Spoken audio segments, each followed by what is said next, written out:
There are varying degrees of evil. We urge you lesser forms of filth not to push the bounds and cross over into true corruption, into our domain. For if you do, one day you will look behind you and you will see V3, and that day you will reap it. Boondock Saints coming up next.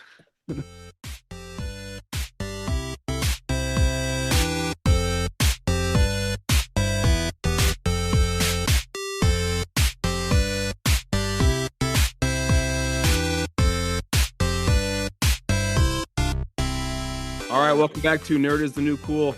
I'm Justin. With me, as always, is Mr. John Lambert. How are you? What's up? I'm good, man. How you doing? I'm great, and I'm even better because we're joined today with, I would say, the third leg of the chair, Mr. Pascal Gonzalez. Ooh, I love that girl next door reference, man. That's awesome. The tripod. Tripod. Hey, glad to be here again, man. Thanks for having me. Yeah. This isn't your first time, so we're just gonna get right into it, and we're here to talk about Boondock Saints because it is the 25th anniversary, and it is a movie that is very near and dear to our hearts. So let's start with our guest here, Pascal. When did you first see this?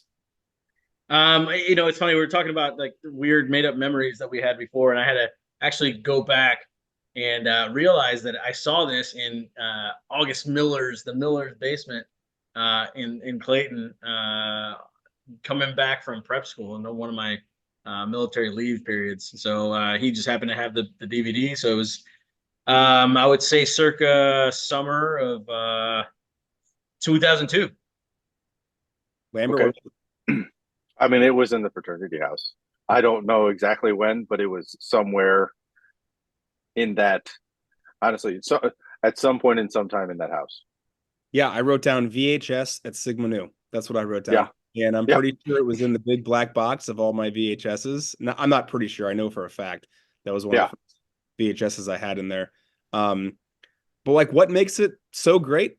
I'll start with, for me, there are a lot of different answers here, but obviously I have one brother, and I think that is like the initial reason why I bought into it. Again, I'll let you guys expand on some of the other aspects of the film that are egregious, over the top, crazy, funny, whatever. But like that's one of the first things near and dear to me about these two brothers that will basically do whatever they can to look out for each other. Pascal, what about you? Well, how do you follow that one, man? Like that's you should have ended with that one. I should have gone first because for me it's just basically I mean for me Willem Dafoe, my most memorable role. Like if you take away Platoon, I think it's the most memorable role that I have of him, and he completely stole the show. So he makes it a timeless classic. I mean I rewatch this every few years, and it just definitely it's Willem Dafoe. Hmm.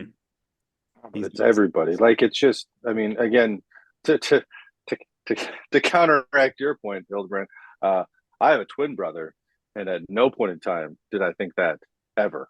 Well, that's what I was going to As say. far as what drew me to this movie, I think it's like Pascal. You mentioned Willem Dafoe's um, performance, but it's everybody's performance. It's it's Patrick Flannery. It's the whole cast. The casting was great. The story was great. The script was good. It was serious when it needed to be. It was hilarious when it needed to be. Um, and it was just good from start to finish. It was just kind of there were no lulls. Like it was just kind of a hodgepodge of like hilarity and then killing people Mm-hmm. I've watched this movie. I don't know and killing bad guys. So like, do you necessarily feel bad about that? Yeah, not really, because they're killing bad guys. Well, I think You that know where you stand on the interview at the end of the movie. that kind of gets into like the main, I guess, I don't know what theme sort of this movie, which is vigilante justice, right? Mm-hmm. So I don't want to talk about, we're gonna do Peak in the Mountain later on, and we'll talk about like where do we think is the peak of vigilante justice in real life or in whatever pop culture. But this is pretty much popularized in Batman, right? I mean, is that perhaps the first, or Robin Hood? Those are probably the two. Probably Robin Hood and Batman. Batman probably. I mean, Probably the Robin most Hood's pretty famous. popular. Like I don't know, you could flip a coin as far as which one's more famous from a vigilante perspective. Well, Pascal, you get the first tough question of the day. Uh, Sure. Vigilante justice, for or against? Oh, I'd have to say 4. I mean, such a slippery slope, though. It's a fine line. I'm one of those guys. It's like, at what point, like, whose code do you follow, right? As long as it's a code um, that's wildly accepted. But if it's just like, hey, you decide, it's kind of Right. that's a slippery slope. But yeah, I guess overall, I would say 4. Every movie that has vigilanteism in it, and I'm like, man, yeah, I feel the Yeah. guilty pleasure of this. And This guy just got that guy had it wrecked, coming. just wrecked, and Right. yeah, it's great. Lambert, what about you? Dude, in true fashion, and you can edit this out later, but in true fashion, I have the most obscure. I wouldn't say Dante's Peak for sure, but like certainly an obscure reference of vigilanteism and or vigilance and justice. I can't wait. All right, we'll get to that later. Lambert, what about you? I mean, I agree with what Pascal said. In general, 4, but like you have to understand the code before you can actually make that call. Because like in this one, we kind of covered it in the intro, but we skipped the whole speech. But they say like, don't kill, don't rape, don't steal. All right, those are 3 things that I can get behind. Like, don't do those things, and if you do, guess what? We may come knocking on your door. Yeah, I think that really what you're describing are laws. So I think that you're probably right. There needs to be a set of laws and a way to enforce them, but on screen, vigilante justice is the best. Oh, I'm only talking about on screen. I'm not talking about real life. Oh, I thought I was talking about I meant real life. No, I don't want real life vigilante justice. It would get out of control in a hurry. Right. Yeah, I mean, again, to Pascal's point, like everybody follow their own code and be like, well, that guy pissed me off. So yeah, and that goes back to that really goes back to what you think about humanity, right? As in general, because if you don't have a lot of hope, right, then obviously you're going to say like, yeah, there's no way someone could stay on the path, could just walk the line. And have you seen The Purge? Come on.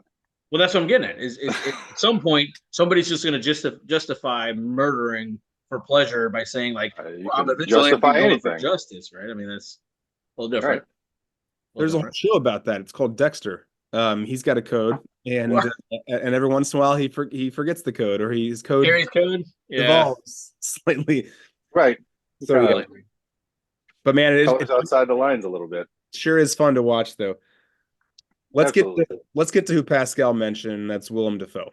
So I guess because you brought him up, Pascal, I want to hear like what are your thoughts as far as when I say Willem Dafoe, the 2 things you think of are this and Platoon? Yeah. Interesting.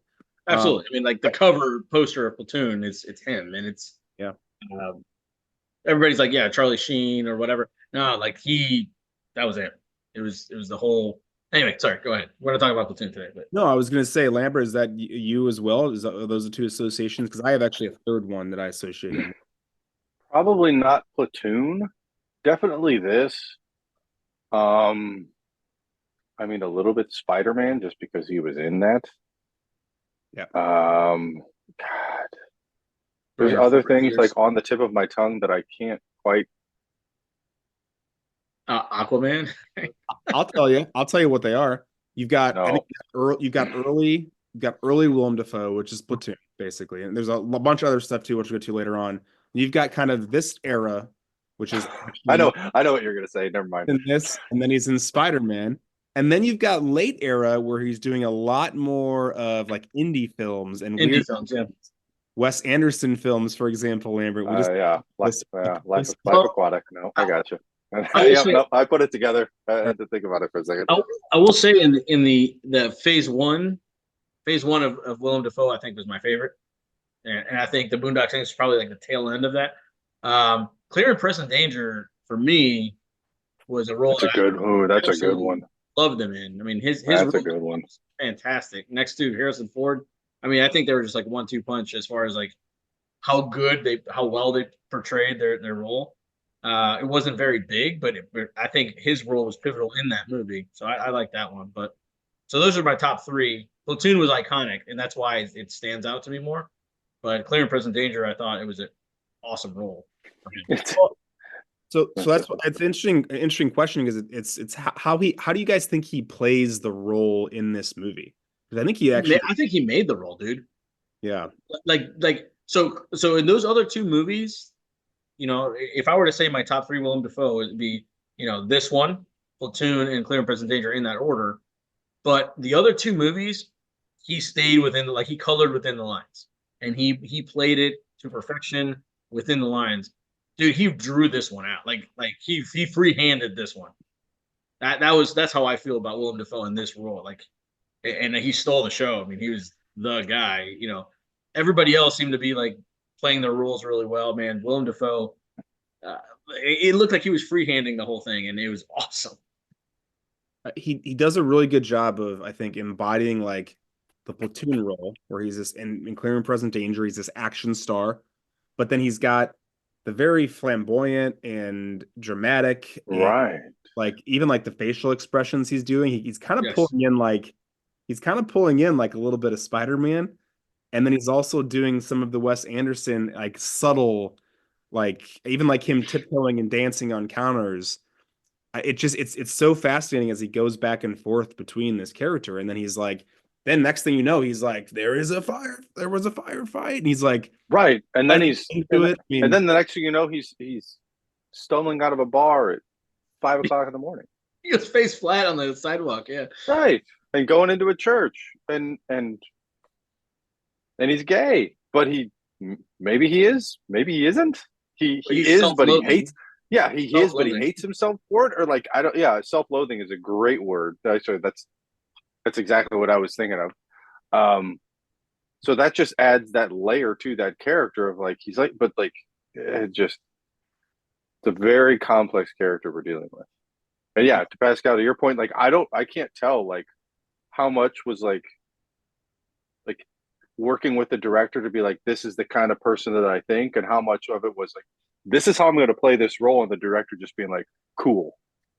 Yeah, if you for instance, and just the subtleties of it, and pardon me if we're going to talk about this later, but I'm diving too deep early on, but the subtleties of my favorite scenes, and I'll say this later, it's the crime scene investigation scenes. There's three of them. Those are my favorite three scenes of the whole movie, and it's because Willem Dafoe goes from being this super smart, everybody's captivated, right? You see, if you look around to the other supporting actors, they're just captivated by whatever he's saying, right? Because he's just telling him how it is. He's like Dexter putting together the crime scene, and all of a sudden he loses he becomes unhinged for a split second, and you see the detectives, not the detectives but the actors, you see them they jump back, and you're that was not scripted. He did that. One of my favorite things when he's just going off about, okay, so it looks like he's very calmly talking about so it looks like these are related, and we got multiple scenes. He goes, and everybody jumps back and goes, I hate multiple crime scenes. It's called crime scenes. Because it's the actors are trying to hold it together, a la Saturday Night Live. Yeah. And he's doing stuff that it's unexpected, and I think it's awesome. So that's why those are my favorite. I think it goes without a doubt, the gravitas that he brings to the screen. I'm not saying everyone else on screen isn't great, or even they don't have some notoriety, but not only his own filmography, but his just overall ability that he brings to this movie elevates it to a whole nother level. I mean, this could easily be a Evil Dead 2, a real B movie, and I think it's not a B movie or considered that because of his incident, frankly. 100%. Yeah, he legitimizes it more so. Yeah. Again, the other performances are just as good, but his takes it over the top. Another level. And the only one more person I want to talk about before we get into the categories is Norman Reedus, because he's almost kind of gone the other way with his career, in that Willem Dafoe was what came in and he was super well known, and now he's doing this movie. It's why is he doing this movie? And Norman Reedus was basically an unknown. Up until this movie, he kind of just done some little bit parts. He started with his first two roles were he was a performer in 2 music videos for Keith Richards and for Bjork. That's what he done. And now he's in this movie. So I guess my question to you is, when I say Norman Reedus, what do you think of? Lambert, you go first. Walking Dead. Absolutely. Okay. It's Daryl, man. Daryl. What's so fascinating though, and I think this also speaks to his ability, is that Daryl Dixon, and I have talked about this at length on the podcast because I am an uber nerd about Walking Dead. Daryl Dixon is not a character in the graphic novels. He is a character that was written into the show, and he was kind of supposed to be maybe a bit part player, perhaps evolved, and he became such a popular character. Cult favorite. He became like basically, I would say, top two most important characters in the entire show.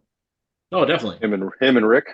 Him and Rick, and I think that's to how awesome Norman Reedus is. Period. Yeah, and I'd argue I'd argue that he left them, especially in that season when we lost Glenn, right? So that was like heartbreak. A lot of people kind of, and I don't want to sink too much into that, but I think that once we lost Glenn, if we would have lost Rick at that point, it would have hurt less than if we lost Daryl. Oh yeah. Oh, at that moment, like we needed Daryl, right? When he I mean, there were memes and there were shirts that said, and I had this on my Facebook profile. It said, if Daryl dies, we riot. One of those shirts. Yeah. Because he was he's just so good, and he's captivating on the screen. Then he came out with a show that was about like him biking across America. Yeah. It's really awesome too, and it's a documentary sort of, I guess, or like a. I would say he probably regrets Blade 2. Tiny bit. Well, I guess is he in Blade 2? I didn't even know he was in Blade 2. Yeah, he replaces Whistler in Blade 2, but he turns out to be a familiar. But he's what is he familiar? A familiar, yeah. That's right. He's the dude in the van. I forgot. It was kind of a shitty guy in the chair. I think it was kind of a shitty role that just like they hired him for it, and he probably needed the money, and it's like, yeah, it's a shitty movie, so whatever. Pretty big franchise, I don't know, man. It was still pretty fucking cool, but not nearly as good as the first one. No, this thing's good. Anyway, so Norman Reedus has now become such a popular character. Now they're doing his own. They have their own spinoff. Daryl Dixon. So. Yeah. Into the categories. Let's start off with the summary. According to IMDb, 2 Irish Catholic brothers become vigilantes and wipe out Boston's criminal underworld in the name of God. I think that's pretty accurate. I'm not sure they wipe out Boston's criminal underworld, but they wipe out a Italian mafia family. Yeah, and the Russians. And the Russians. That's right. All the races. So this was a really interesting, fascinating research.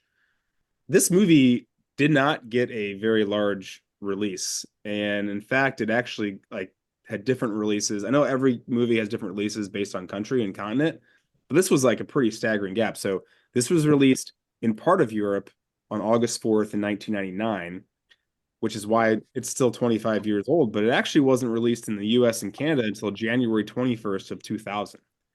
And it only was released in 5 total theaters in the US. 5 total theaters.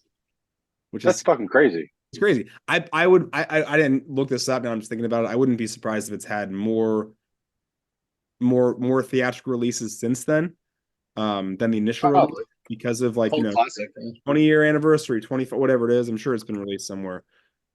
Had a runtime of 1 hour and 48 minutes. This is one of the shortest feeling movies I've watched in a very long time. Yeah. I don't know if you guys feel that way, but it was banger scene after banger scene. I was like, there was no. That's what I'm saying. There's no break. It's either action or comedy or action or comedy. It's seamless. I love it. Yeah. Well, and it goes from what happened, and then to him saying, here's what I think probably happened. And then it's showing us what happened again simultaneously, kind of back and forth. And then right. A little Tarantino-esque. Yeah. And the next crime scene we have to investigate, and let's show you what really happened. Kind of like Clue. It had a budget of $6 million. It only grossed a little over 30,000 in the theaters, which is a pretty monumental failure. But I know it's made 5 theaters. No, so actually some quick research, and then the box office failure and the negative reviews. It became a cult classic through word of mouth and home video sales, eventually grossing $50 million. Yeah, okay. See, I totally. So budget of $6 million, total gross of 50. Good on you. Yeah, that's right. and it had to overcome some pretty severe thing. I mean, the reason why the limited release and delayed release was the whole Columbine issue, right? The school shootings, which understandably so. What like vigilantism is probably not something you will be touching with a 10-foot pole. Unfortunate timing for the movie, but to overcome all that and become, like you said, Lambert, the word of mouth, wildfire that it became, Totally. I mean, instant that's how I cult heard classic. about It's it. pretty awesome. Yeah. Yeah, like I said, Gus's Basement. Like, check this movie out. It's cool. Like, You know? I'd love to meet someone who actually saw it in the theater when it was released. Yeah, and Good luck tell me finding what kind that of theaters person. you're talking about, right? New York, LA. Well, I was gonna say, Probably. so with $30,000, if there's 3,000 humans that are still alive that saw that movie in the theaters, yeah, track those guys down. Total. I hope And you kept your ticket stub, no shit. BS rankings, Rotten Tomatoes gives us a 26%, which, yeah, that's not very surprising. But this is what is awesome, and also not Damn right. surprising. The audience score is 91%. Damn right.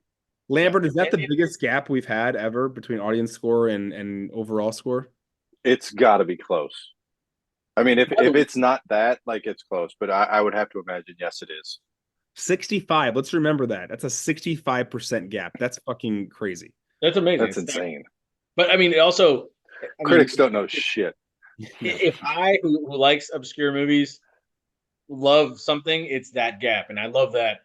Any movie that I see that has a bad critic score but a great, public score or whatever you want to call it, like I'm a sucker for. I'll watch it because I'm like, I know, some critic was like, this is terrible acting, but some, I think all of them. All of them. In this case, all of them. I'm talking about, in general, movies that have that kind of upside down. I'm the same way. Actually, I actually think if there's any gap on either side, if there's a large critical acclaim and then really bad audience score, I'm like, I want to check that out too, because usually it's like nowadays it's like a freaking review bombers, bunch of whatever. So either way works for me. IMDb gave it a 7.6, which that kind of makes sense. So I'm gonna take it back a step, because both of you, because of what I'm about to say, are gonna find this amazing. So I did some quick research on gaps between audience score and critic score, and I found one of the largest ones is a 50 point gap where the critic score is higher than the audience score. 91 critic score, 41 audience score. That one. And it is Star Wars The Last Jedi. Okay, so see, I didn't want to downplay. I didn't want to like shoot down what Justin was saying, but usually when something like that happens, when that gap is in that direction, I'm thinking like, now that's critics higher than audience. No, critics is 91, audience is 41. Yeah, dude, I don't know. I've never met a critic. I've never met a real critic, so to me, it's kind of like there's this nebulous entity over there. And I don't know. Do you know what's funny though is that when I said that comment, I was actually specifically thinking about The Accolade that just came out and about how The Acolyte, which I haven't. I'm only in episode 2. Well, episode 2. So how everyone is just review bombing the fucking shit out of it. Meanwhile, the critics are saying like this is actually a pretty freaking good show. But it's just getting more reviews because of all the fucking. I don't want to defend anybody, but all the fanboys that. Anyway, so it's funny that you mentioned a Star Wars movie and that makes total sense. All right, these next 2 awards, we're going to rattle through them quick. The Spielberg Award for directing and the Tarantino Award for writing both go to Troy Duffy. Interesting about Troy Duffy is that this is pretty much all he's done as far as directing and writing. There are a few other random like things. He also did a sequel, and unfortunately, spoiler, there is a third one that is in development right now. Both I heard that, and he's also more on Troy Duffy later. Because he's got a lot of fun facts, nerd facts that he during the research. Who knows how much of it is true, but he seems like an interesting guy to work with. All right, the Tom Hanks Award. Who's the best leading role? We got Willem Dafoe, who plays Paul Smecker, Sean Patrick Flannery, who plays Connor McManus. We haven't really mentioned yet Sean Patrick Flannery. Yeah. And then Norman Reedus, who plays Murphy McManus. So we're gonna let our guests go first. Do you have who you're picking for best leading role? Well, yes, and in true Pascal fashion, I'm actually surprised you keep inviting me back after like breaking the rules every time. But I actually view Willem Dafoe as not a leading actor because which makes him more important to why I love this movie. So I would say Norman Reedus is by far as Murphy McManus is the leading uh, as the younger brother. I think he's more of the powerhouse in this one for me. Okay, interesting. All right, so Lambert, I want to hear what you say first. I want to address that. I can see where Pascal is coming from as far as Willem Dafoe not technically being a lead character and that the lead's actually just being the brothers with Connor McManus and Murphy McManus, so Sean Patrick Flanery and Norman Reedus.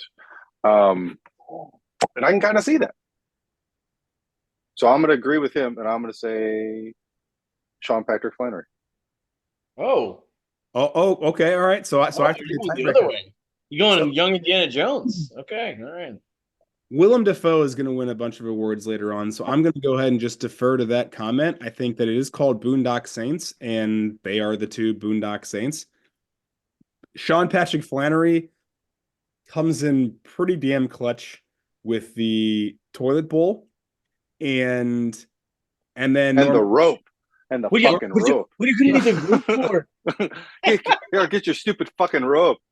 There's a rope right here. Oh, really? Really, Rambo? Really? The rope. So I feel like, having said that, I think that we got to go Sean Patrick Flanery, despite you just completely changed my mind when as soon as you said rope, I was like, it completely brought me back to when he picked up the knife and he's like, oh, really, Rambo? Oh, Rambo.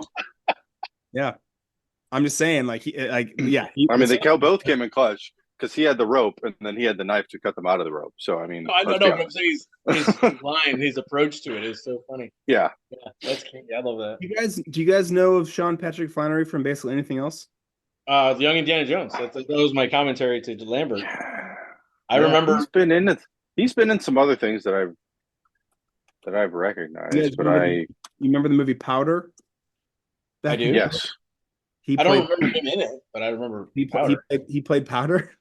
Well, I mean, it's kind of hard, right? Makeup was awesome. Yeah, so it's kind of hard to recognize him. Young Indiana Jones is an awesome call. He was also in Dexter. He is one of the killers. Yeah. So anyway, so he's been in a lot of stuff, a ton of stuff, but this is definitely what I think of him for sure. All right, other four Jacksons. We're not going to put Willem Dafoe in this category, though. Even though you don't think he's a primary character, he shouldn't be in this. He's not a secondary character. No fucking way. Well, he's also in one episode of The Boys. Plays Gunpowder. Yes. So, anyways, Pascal, you can nominate Willem Dafoe if you want, but here's who I got him later as a different category. It's fine. Oh yeah, okay. So secondary characters: David Rocco, who plays Rocco. He only has 5 credits, and the reason why he's in this movie is he's a best friend of Troy Duffy from the director and writer. He's pretty good, man. And then we've got Billy Connolly, who plays Il Duce. Yes. He's been in 72 things. Here's a fascinating thing. I was looking up. I was like, I know him from stuff. He's in like Brave. He was in The Hobbit, X-Files, but he actually started his career as a famous musician and comedian in Scotland. And then he became like this kind of, US star sort of. And anyway, he's just got if you look at his like filmography and just his whole like Wikipedia, it's really pretty amazing the stuff he's done. But he's mostly known for being a comedian. I'm sure. Isn't he nearly headless Nick in Harry Potter? Harry Potter. I think you might be right. It's pretty funny in that one, but I remember him mostly from The Last Samurai. Love him in that. You know what? Nearly Headless Nick might actually be what's his name from the oh fuck. The James Bond movies. Yeah. God damn it, Pascal, you fucked this up. He's like an old Q. Sorry. I'm gonna edit this out, but no, I'm pretty sure he's what's his name from he's from Monty Python. Yeah, that's what it is. Yeah. On Cleese. Okay. He's a Monty Python character, like nearly Ryan. Nearly Headless Nick, I think it's John Cleese from Monty Python, but Yeah, you're right. No, but like I said, my biggest memory from him is Last Samurai. So, either way. Yep. all right. I So remember him from that. next category. We didn't pick a winner. Who's the winner? Rocco or El Duce? I think Rocco. You two. Okay, so I'm going to be the tiebreaker of the entire. So we got. course. You said Rocco. I love it. Now said Do El Duce. Break the He tie. should be. Some discourse. You know what? I'm gonna say Rocco only because Rocco plays a much bigger role in the movie, and Il Duce is kind of like he comes in like in the third act basically. Yeah, no, I'm not, dude. I'm not here to lawyer it. If you And guys Rocco's say that, fucking I think hilarious. Rocco is very pivotal to me. Though, without the El Duce, there are no Saints. That was my biggest thing. It's like he made them. Yeah, He made them. He is his prayer. that's true. But We anyway, don't say who's the MVP. It's more of a who's just the one we recognize the most. I got you. Backup singers. I only have 2 nominees. If you guys have more, let me know. I have Ron Jeremy, who some of you may know as a very famous I don't know who is that, dude. Adult film I don't know star. who that is. film star. Never seen him before. He plays Vincenzo Lapazzi. And then we have Carlo Rota, who plays Iacovetta. He's actually been in 144 things, but they're all like random TV credits. He's a recognizable person. I've seen him in a lot of things, but I couldn't like actually tell you unless I did some research. Oh yeah, he's in the 7th episode of fucking whatever the hell. So, Lambert, you want to go first on this one? Carlo Rota. Iacovetta. Gotta go Iacovetta. Iacovetta. 1000%. Okay.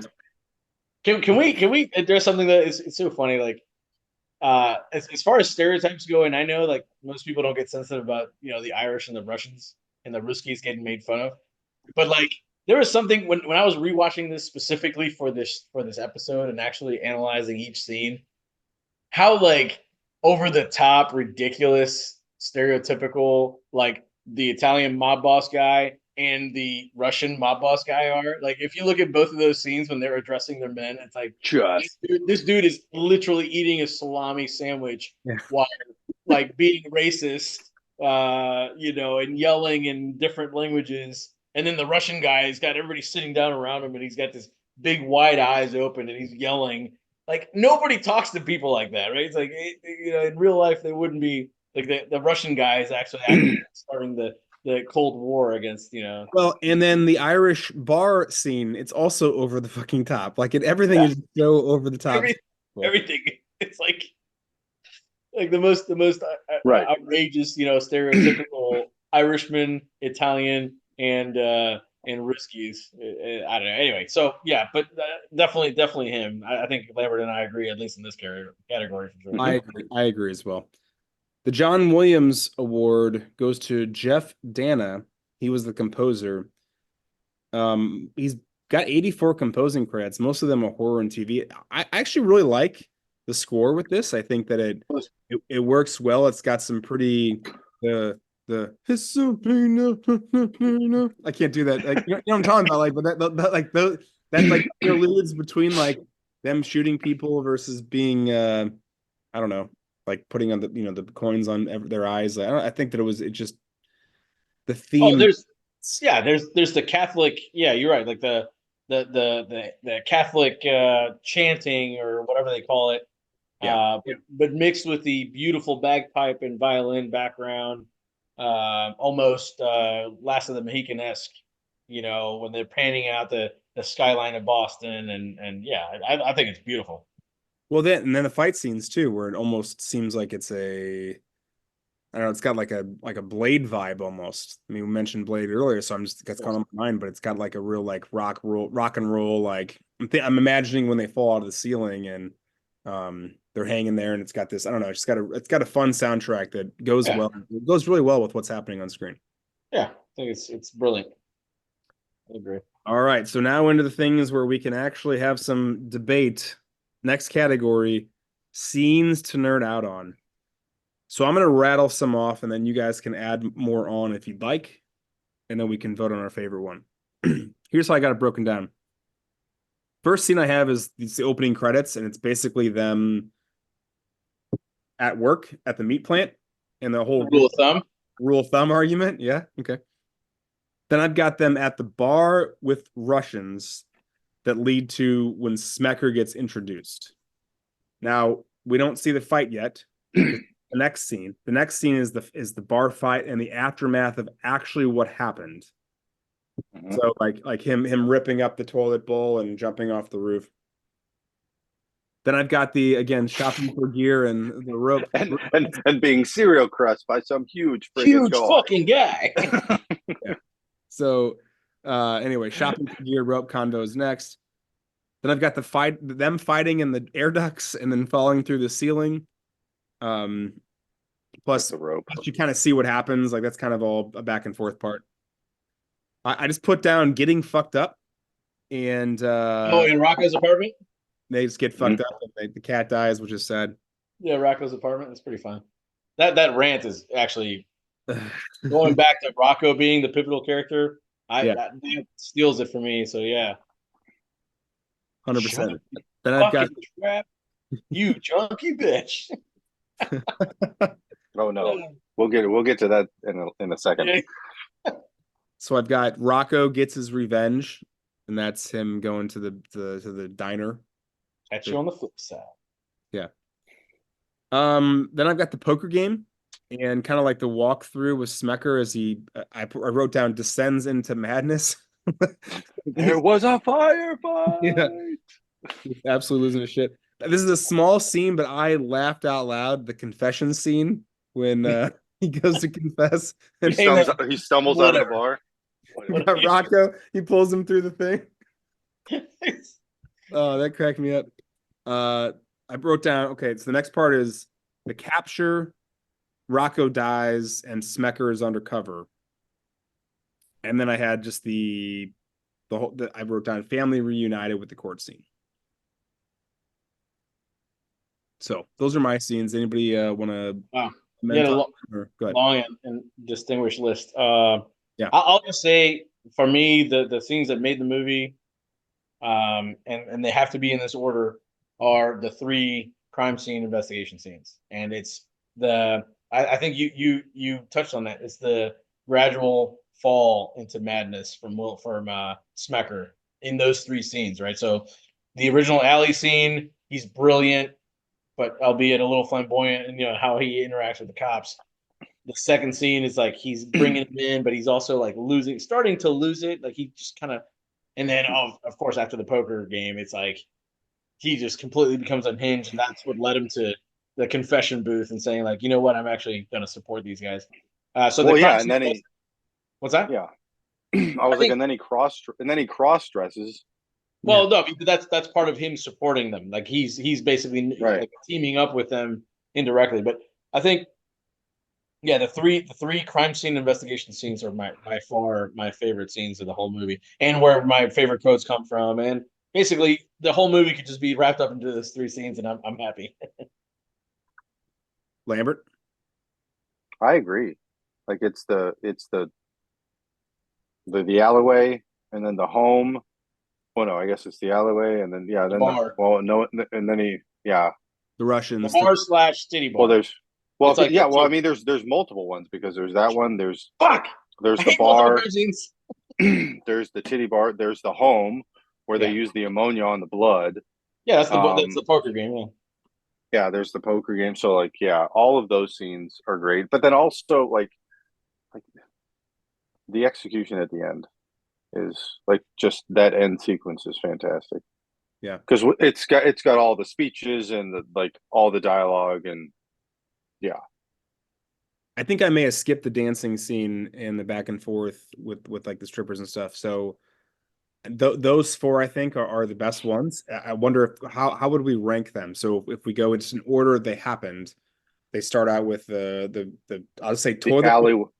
Yeah, the toilet bowl alleyway. Yep. Yeah. The next one is the falling through the ceiling, then the dancing, and then the poker game. Hold on, go back to the dancing. Then the strippers, then the poker game. Go back to the dancing. What do you mean by the dancing? When Ron Jeremy dies, when they kill Ron Jeremy. Oh, okay. Yeah, and like, That and they open up the door and they shoot him, and Wyatt fucking her. Oh Like, yeah, that when you scene. said dancing, I was trying to figure out what you meant. That's what I meant by the titty bar, like the sin bin. yeah, And he's The like, nudie booth.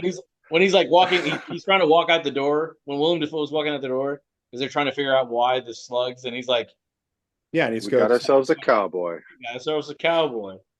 Right. Good shooting, terrible, Shitty shooting. shitty shooting." Yeah.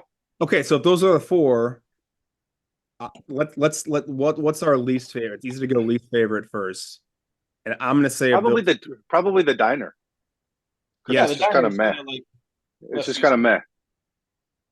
I'm not even sure. I didn't even put the diner on there, so I guess the diner is the fifth one. So okay, diner. I added the diner with the sin bin, unlike Lambert. I didn't split them up because multiple Right. crime scenes. Sounds right? good. I'll split 'em up. Diner and dancing strip sin club. They're sin bin. They're the last one. Then we got falling through the roof. We got alleyway, and we got poker game. I would say falling through the roof is third, and then Poker game second. alleyway is second, poker Oh. game first.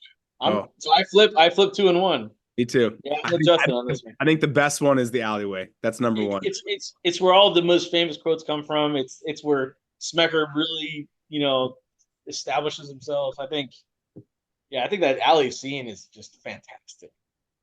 Yeah, I'm gonna take Pascal on this one. Me too. Remember? Well, in the sacrificial, That's why I ranked it number 2. Yeah, in the fact that that's where you see the level of self-sacrifice that brother love. Like, I mean, that dude he knew he was probably gonna die, right? He threw himself from the 5th freaking floor. Yeah. No, 4th, whatever. Next category, the Heath Ledger Award. Who stole the show? I've got 2 nominees. One wins it, but I just wanted to at least throw an honorable mention to Rocco. I think Rocco is very good, and he's got some really funny jokes, and he's definitely the comedic relief. But Willem Dafoe, Smecker, he wins, right? Yep. And then that was my whole point. And the reason why initially I went back to the top and said, hey, he can't be a leading actor if he's stealing the show. It's that. That's what I'm like. So I put him as stealing the show because he was a supporting actor going over the top and really much like, who cares about the Saints? Willem Dafoe. Yeah. Okay. I like that. I like that the thought process. Dante's Peak. So let's go through a few of these as far as like what is the peak of this particular thing. So let's start with vigilante justice because that is essentially what this movie's about. I've got a few nominees for this, and be curious if you guys have any others. So I already mentioned Batman. I already mentioned Robin Hood. I put on here reluctantly Superman, but if you think about it, he is a vigilante. He's a superhero, but also if he's not an officer of the law. You could say the Avengers in that case. Then you could say any superhero, basically. could say any fucking superhero. Anyway, I know what I'm doing here. I know this is controversial, but I'm just fucking saying it anyway. Zorro is also another one. Yes, I was going to say Zorro. Yeah, and then I also put Mad Max on there. Oh yeah. And then any others? The main V for Vendetta. Oh yeah. I can't remember the character's name, but like that movie definitely sticks out from a vigilante justice perspective. Okay. I think those are fantastic. Go ahead. Well, I mean, no, you can question the legality of it, but like when I think like Young Guns, like, all right, they were kind of deputized, but like, give me a fucking break. Yeah, they're vigilantes. Oh yeah, now we're going to they're total. They're gunslingers. Yeah, the Tombstone's the same way. Like, all right, yeah, they had a badge, but they were actually legally deputized. That you can't. Nothing in the Wild West though. That's all fucking shit show. Good point. I mean, good though. Good call on those though. So I got Batman like everybody else does. The Punisher. Oh, that's a good one. Taken. Right, that's a good. Yeah. Was one of my favorites. Taken. And then like I kind of give you the cliff notes earlier or the teaser earlier in my Pascal obscure movie reference. Spit on Your Grave is probably a good one as well. If you've ever seen that one, it's fucking crazy. And I'm talking about the new one, not that like 1970s version, the new one pretty gruesome, but yeah. I, was- That's as far. That's I thought you were gonna say like Detective John Spartan. That's who I thought you'd say. But all right. Good nominees. I think we all have the common Batman, right? Batman's got to win this. Hate to I mean, say. I think it's probably Batman or Robin Hood. Yeah, take your pick. All right. Yeah, that's good. Batman in real life, and you could probably say Batman's inspired by Robin Hood, who was inspired by some other whatever. So have folklore. you all seen Spit on Your Grave? Just asking for a friend. No, I have no idea what Yeah, we're talking. I'd never heard of it until you just said it. You might want to check it out. And they actually made it. So it was a movie in the 70s, and then they remade it in like 2006 or 8. Pretty gruesome, but yeah, wow. Anyway, moving on. I still have to watch Kickboxer 4 before I watch that, though, Pascal. I would put this one ahead of that one, but They actually made it so it was 2010, and then they made a Spit on Your Grave 2 in 2013 and 3 in 2015. no. Okay, so 2010 was the remake of the original. That's what I'm saying, of 1978. 78, yeah. I didn't see 2 or 3. Wow, I'm gonna have to check those out. But Better than Double Impact? no, Double Impact 3. Yeah, better than Double Impact 3. Okay. All right. Next peak, Brothers on Screen. And I loop this, I kind of group this together with film and TV. Here are my nominees. I'm glad you did. Oh, good. Okay. My nominees are, I got Charlie and Alan Harper from 2.5 Men. I got Michael Schofield and Lincoln Burrows from Prison Break. There's I got some comedies too, like Raymond and Robert from Everybody Loves Raymond. The Hound in the Mountain from Game of Thrones. Ooh, I can't believe you brought in Game of Thrones. Hey, listen, there are some good things about it. Dude, by the way, FYI, side little segue.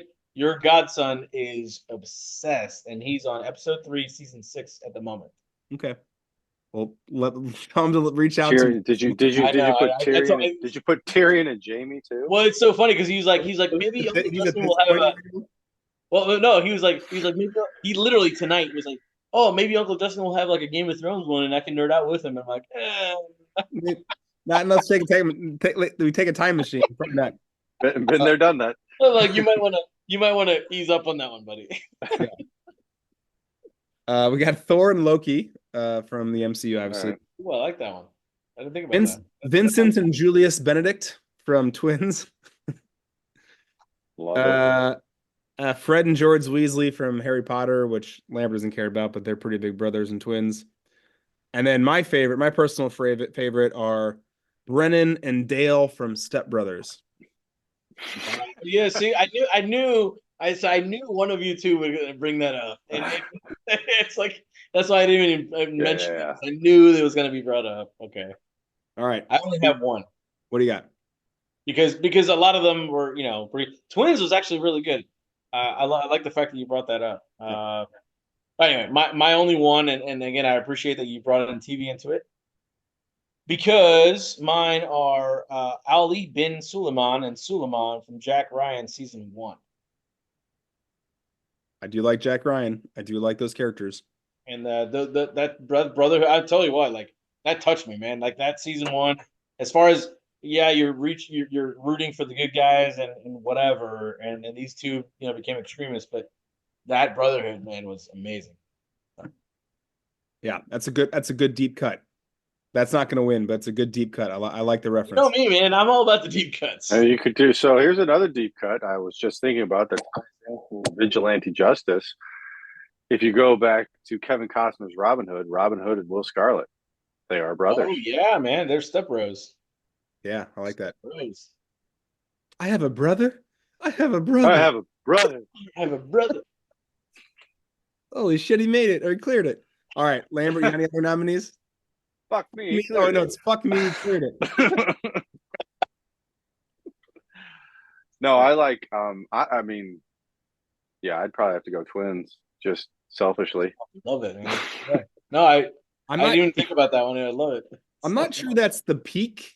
I mean, I guess the question. Oh no, I don't think so. I'm just saying that's probably the best and the most. What I say. And I heard they're making a triplets movie with Eddie Murphy as the third brother. Okay, that's gonna be amazing. I'm in. I'm gonna see it. I'm gonna see it. I'm there opening night. But Hell yeah. I do think Brennan and Dale though from Step Brothers that kind of is a different twist on Brothers. It was obviously very popular and made. I think so too. Okay. Well, we already kind of touched on Sean Patrick Flannery. He did have 117 credits, and just to put the things you mentioned in context of years, he was in the Young Indiana Jones Chronicles from 92 to 93. He did a TV movie from 93 to 95. And he did another show from 95 to 99. So he did this for basically 7 or 8 years. Powder is in 95. Suicide Kings, didn't mention that, 99 or 97. This is in 99, 2000. He was in The Young and the Restless in 2011 for 53 episodes. And then Dexter in 2013. I think it's honestly it might be this or Suicide Kings. I don't know. I was gonna say this or Young Indiana Jones was my two. Yeah. Well, he did that. He did that, you know, he did that till 9. Let's just say 99. He did this in 99. He did that show till 99. So 99 is the peak for him. Norman Reedus. Again, we already touched on this. Walking Dead, right? Peak. Yeah, I would say that's like I don't know if he can go up from there. No, I don't think so either. Peak of the Mountain for Willem Dafoe.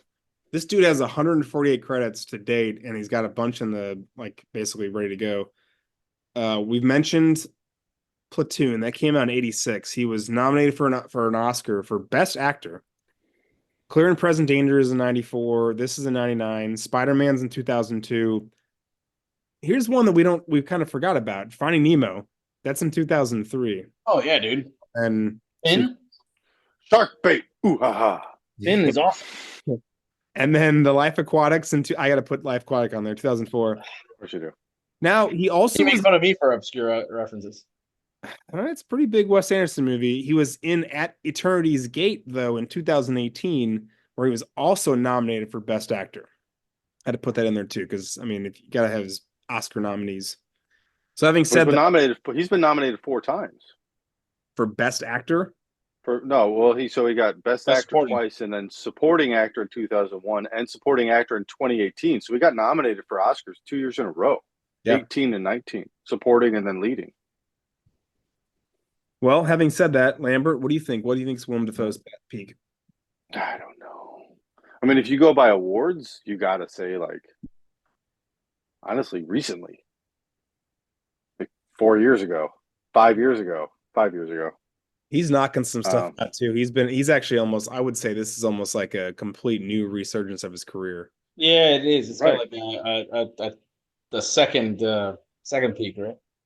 I think it's his third peak, honestly.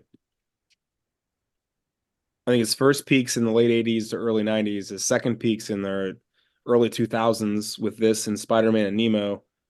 And then now he's back again. I think having said all of that, though, I do unfortunately think it's Spider-Man. Really? It probably is. I think when he plays, if you're playing the stock game and you're looking at his career, or actually acting and. I mean, but we'll see, man, because we'll see, because he's only 68. But to your point, he's in Beetlejuice, and he's in Nosferatu, and those are 2 things that are coming out this year. So, yeah, this may be actually it for him, but I do think it's worth mentioning how much money Spider-Man made. He plays Norman Osborn, the Green Goblin, and then he reprises that role again 2 decades later for the MCU. And No Way Home. What you would say is the peak of the MCU, which is probably the peak of box office anything. Yep. I'm just saying Spider-Man No Way Home is in the top 20 highest grossing movies of all time. So, yep. So there. All right. Next category, Quoth the Raven. Favorite. Oh my God. How many F words do you think are in this movie? A lot. Well, I mean, you can Google it, but yeah, a ton. Way too many to play a drinking game. All right, 240 fuck words. How many times I say fuck over and under? Pascal, over under 240. probably over. Lambert, I'm going over too. 239. That was Oh, Violet. son of All right, the price is wrong, Bob. Price is wrong, bitch. Okay. So quotes from this movie, there are some really long like ones, so I'll just start with the main thing they say, which is feel free to jump in if you want, but and shepherds we shall be my for Scottish thee, accent. my Lord, for thee. Power hath sent forth in thy hand. Our feet may swiftly carry out thy command. So we shall flow a river forth to thee, and teeming with souls shall it ever be. In nomine Patri, et Filii, Spiritus Sancti. Espírito Santos. Yeah, that's pretty badass. Yeah. It's chilling. Lambert, Bone chilling. Lambert, you go next. We'll go in a circle. Where you going? Nowhere. Very iconic. We still use it. Yeah, for sure. Pascal? There's so many, and I try to narrow this down, but like Willem Dafoe, like Smecker, goes on so many of my favorite quotes in the movies, and it requires. I've got a couple of them. Yeah. But I had to. I guess I had to narrow down to my favorite scene of the movie. So now we have a huge guy theory and a serial crusher theory. Top notch. What's your name? Why don't you give me a cup of coffee? Latte, twist of lemon, sweet and low. And it goes on, but I love that. I mean, that's like Smecker just establishing dominance. Love it. He's such a dick. Yes. From Rocco, fucking what the fucking fuck? Who the fuck? This fucking, how did you two fucking fucks? Fuck. Well, that certainly shows the diversity of the word. Thank you, fellas. Appreciate it. Yeah. Oh, I got you. Oh yeah, that hotel scene was hilarious. All right, I got two back to back. Yep. A penny saved is worth two in the bush, and don't cross the road if you can't get out of the kitchen. And that's actually Norman Reedus making fun of the Tourette's guy, which is pretty funny. Yeah. It's funny. Yeah, my second. Well, my next one should be then. Why don't you make like a tree and get the fuck out? Get the fuck out of here. Fuck out of here. Yeah. My second one is, and so now we have two theories, and none of them. Sorry, I'm paraphrasing here, but and not one of them have to do with a abnormally large guy. Abnormally large men. I feel like river dancing. Yeah, that's an amazing quote. So what, Lambert, you want to say Detective Dolly's quote, the symbolism one? Ooh. What's the symbology there? Symbology. Now the Duffy has relinquished his King Bonehead crown. I see we have an heir to the throne. I'm sure the word you were looking for was symbolism. What's symbolism here? Symbolism. I'm an expert in nameology. Nameology. All right, Lambert, clear up again. I'll shoot myself in the head. You can tell me that cat's name. Go ahead. You're what? You're precious little Skippy? Skippy? Oh, Jesus. What color was it, bitch? Don't yell at her. Don't you fucking yell at her. Shut your fat ass, Ravy. I can't buy a pack of smokes without running into 9 guys. You fucked. I was watching this with Jana, and she's like, "Are you gonna say that quote out loud?" I'm like, "I'm pretty sure Lambert or Pascal will say it out loud." Oh, God. I'm totally gonna say it. God, so good. Golden. Pascal anymore? No, that's I'm spent. That was good. It's a fucking 6-shooter. Fuck. There's 9 bodies, Jesus or genius. What the fuck were you gonna do? Laugh the last 3 to death? Last 3 to death. Funny man. So this is after they shoot the people at the nudie booth, and he starts groping the woman that passes out. I get it. I gotta make up for it for the tip thing, man. No, it's like, what the fuck are you doing? I'll tip her. I'll tip her. Dude, you gotta let me do this, guys. You gotta let me make it up for the tip thing. God, you gotta let me make it up for the tit thing. Gotta let me make it up for the thing. I do like Smecker being he says, "Oh well, Freud was right." Bag man. We're sort of like 7-Eleven. We're not always doing business, but we're always open. Mm-hmm. Love it. So That's a we good one. could probably do the whole like I think the not the best, like not the one I say in normal, because we already said a few of the ones I say often, but the back and forth at the trial between Connor and Murphy. Yeah, no, we don't need to, like, obviously that goes without saying. Like, we don't need to go into all that. But and we will send to you to whatever God you wish is fucking. Yes, that's a good one. I'm out. Lambert, do you have any more?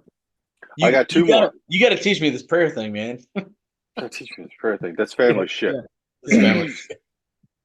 And it goes back to Smecker. Greenlee, the day I want the Boston police doing my thinking, I will have a fucking tag on my toe. Which is funny. Obviously. Which is actually funny, Lambert, because that was the quote after Greenlee finally got one thing right, but Smecker actually shot him down because he was. What about one guy with 6 guns? Yes. Yeah. Yeah, Greenlee. Greenlee. And then the obvious one that nobody has said yet, and I don't know why anybody said it. Fuck ass. Oh yeah, Jesus, we see it all the time. That was Hey, funny. fuck it. Hey, fuck ass. Get me a beer. I think that's how Gus sold it to me. Like, you got to watch this movie, man. It's amazing because of that. The guy with Tourette's. Because of the guy with the bartender with Tourette's. Right. Well, so that's interesting. And there's so many more, but like, yeah, I stopped writing. Yeah, me too. That's interesting because the next category is you're canceled. So what we need to get rid of this was made today. I think ironically, like, I think that I don't know, like having a guy with Tourette's in there is actually kind of inclusive in a weird way. Like I'm glad that he was in there because I don't necessarily think I knew what that was when I was just out of high school. I do think there are quite a few racist and homophobic jokes that we didn't mention in quotes. That for obvious It probably reasons. didn't age well. But probably didn't age that well, but also like that kind of shows like I don't know, the Willem Dafoe Smecker character, and like I don't know, he's obviously I mean, dealing with his own. Because I went back and forth on that. Because like, would you want to get rid of that? Because again, Pascal, you put it perfectly. Of like the self-loathing or the apparent self-loathing of Smecker's homosexuality. So like, would you necessarily need to get rid of that? Well, I mean, I don't know. Personally, I don't know the answer. Personally, I don't go know back to that. I'm like, hey, I'm glad we used to have that humor that's been lost in this world. But because he is obviously a homosexual male, but like he's at odds with it. So yeah, I don't know. I genuinely don't know. It's a fascinating layer that I don't even think you needed to have, but like I do think it adds something to the character in a It totally adds something to the character. yeah, It totally adds something to the character. because but here's the thing. Here's the thing that makes it timeless. Which, a person, a millennial or Xennial or Gen Z person can actually appreciate. It's the fact that it's actually touching on how things were in the '90s in Boston.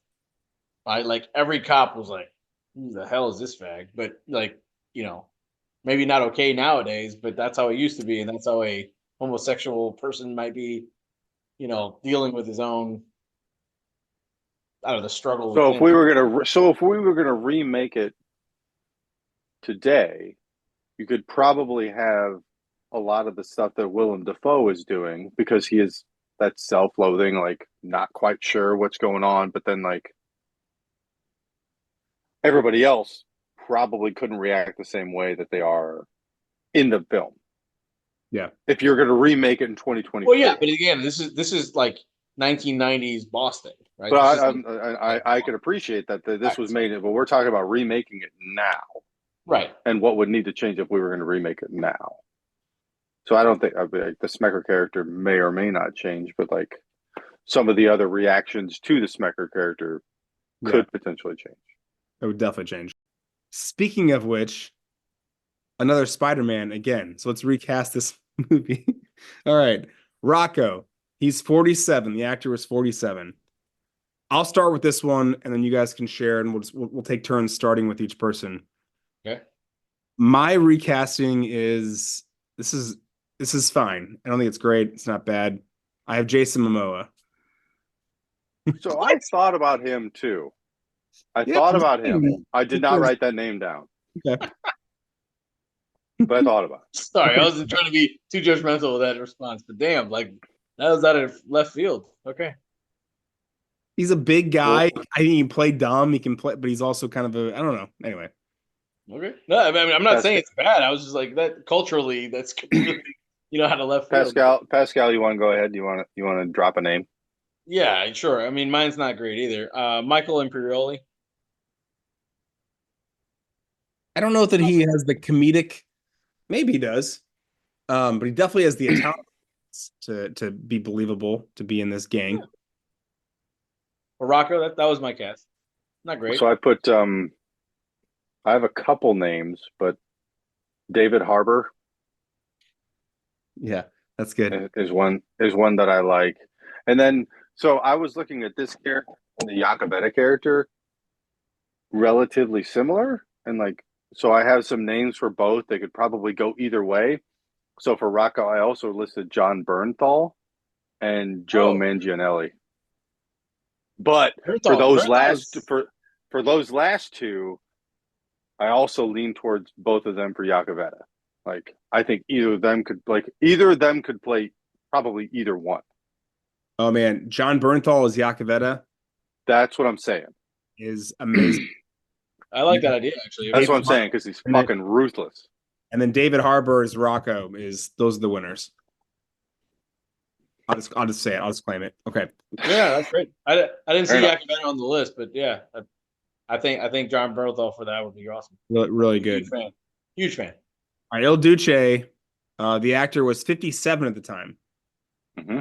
So Lambert, you go first this time. You want me to list all three of my names or just one of them? All three of them. Damn. So Yeah, I've got for each. I've got Viggo Mortensen, Sean Bean, and Mark Strong. Ooh, man, I like Mark Strong the most out of those three. I probably do too. I like Viggo though. I think Viggo could do it. He's not bad either, man. Those are tough. Pascal, do you have any? Yeah, he doesn't have to say much. I'm a fan of Vigo, but yeah, I put Colin Farrell in this one. That's not bad either. Yeah, Colin Farrell.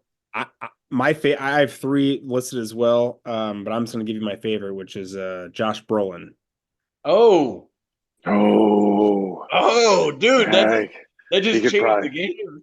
yeah, he could fucking do it. Yeah, he He could doesn't do have to it. say shit, man. He really doesn't have to say but like a couple of words. Just like Yeah. just like Kenny, presence and beard. Yeah. right? I was thinking Colin Presence Farrell and just got beard one- and like kind of and an accent. I'll say because yeah, I mean if you compare him to the original character, right? It doesn't have to say much, a couple pairs and that's it. But I wanted I wanted him to have a more of a speaking role, and that's why I put Colin Farrell in there. But yeah, Josh Brolin, man, that's just brooding and just like That's a good don't one. say anything, show up and That's a, kick some ass. If I'm gonna have a dude with 6 guns, Yeah. Thanks, guys. Yeah. I never win this one. Lambert always has way better ideas than I do. yeah, dude, Josh Brolin, that's awesome. All right. Let's do Connor, the older brother, who's 33 at the time, the actor. I'll go first this time. I have two nominees, Aaron Taylor Johnson, which you guys I was trying to think of like English and I know who that is. Scottish and Irish guys. He plays he plays Kick-Ass. That's like the first thing he was in. Yeah. He plays Quicksilver in. But then he's Quicksilver. He's Yeah, also yeah, in Bullet Train. Most recently he's Bullet Train. My favorite is actually Why are you laughing, man? He's great in that movie. No, I'm saying no, that's what I'm saying. I saw that. I saw that one. I'm pretty. He's amazing. That my favorite though, my is Sam Claflin. You guys know who Sam Claflin is? No. I do not know who Sam Claflin is. So Sam I gotta look him up Claflin, now. you probably know him from like the Hunger Games films. He's in the second, third, and fourth one. He's also in Peaky Blinders. He plays like the really uber conservative Does not look familiar. Really? He's in a No, really he doesn't. awesome show that I just watched. It's called Daisy Jones and the Six. Anyway, I so haven't seen that one. I need to see that one. I have not seen it yet. oh, you gotta watch Daisy Jones and the Six. It's awesome. Anyway, so Sam Claflin is my best nominee. Lambert, go next. I'll have to take a look at So I kind of did these together. Like originally I was because they're only 3 years apart in age. Like the actors themselves are only 3 years apart in age when they were doing this. So doing them separately, and then I was like, I kind of have a lot of names, and either they could go either way. So I'm just gonna give you all 5 of my names for both of them. Jesus. Yep. Man, I'm So- underprepared. So I've got Daniel Radcliffe, Okay. Bill Skarsgård, Taron Egerton, and then I've got some Game of Thrones guys. I've got Kit Harington and Richard Madden. Okay. Now, did you differentiate who's the older and the younger Nope. brother? Nope. You just had him like, hey, some hodgepodge. They're. I mean, the actors themselves were only 3 years apart in age, and like Yeah. I had them separate when I originally started doing this, and then the more names I added, the more I realized like either of these guys could do either. Yeah. So then I just lumped them together and like Connor and Murphy. Those are my 5 names. Cool. Yeah, I mean, shit. I feel like that kid. I was like, yeah, I was pretty proud of my names, but I came underprepared because I only have one for each. But and it's I funny, just looked. Justin, Chuck, you mentioned Peaky Blinders. So for me, Killian Murphy for the older brother for Connor, and then for the younger brother would be Jonathan Rhys Meyers, as that new Norman Reedus Mhm. look, with some of the acting chops as well. I mean, that I could see, but yeah, so that pair to me, but definitely Killian Murphy. That to me is I like it.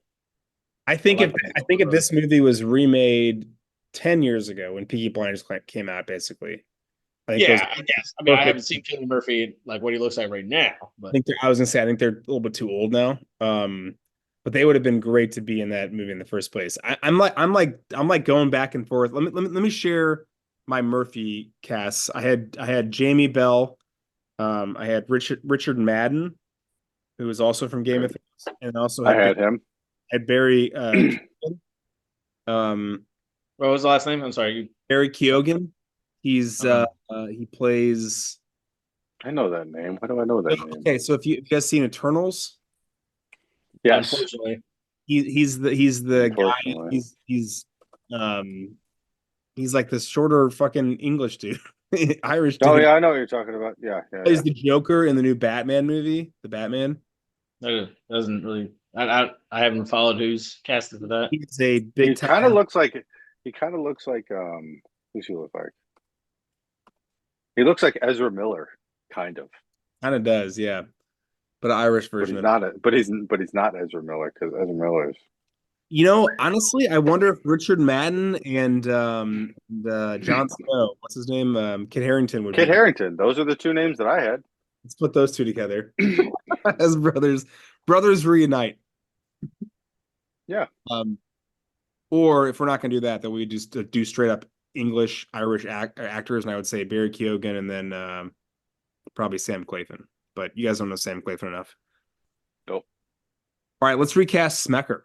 So Willem Dafoe was 44 at the time. I think I got some good bangers here, but I went first last time, so I'm going to make Pascal go first this time. Who do you got for Willem Dafoe? Oh man. Um,